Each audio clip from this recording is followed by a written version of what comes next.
Hi everyone, in front of me I've got a Huawei Mate 20 Pro and let me share with you how to add the photo to a contact in this device.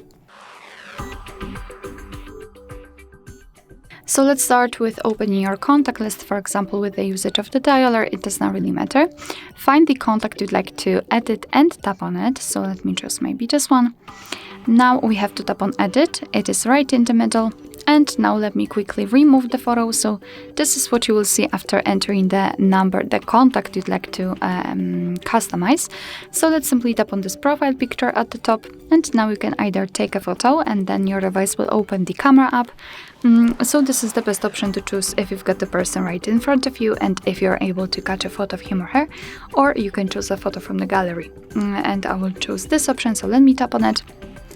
Now we have to tap on the specific photo we would like to use and tap on the stick icon in the right upper corner.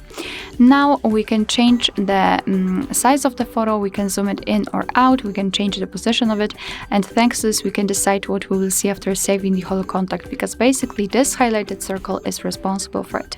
So position the photo just like you want to and tap on the stick icon in the right upper corner, and as you can see the photo will be applied. All you have to do right now is to tap on the stick icon. And as you can see, this is how our contact will look like. You will be able to see this photo on the contact list and, for example, during all incoming calls from that specific number. Alright, so that will be all. Thank you so much for watching. I hope that this video was helpful, and if it was, please hit the subscribe button and leave the thumbs up.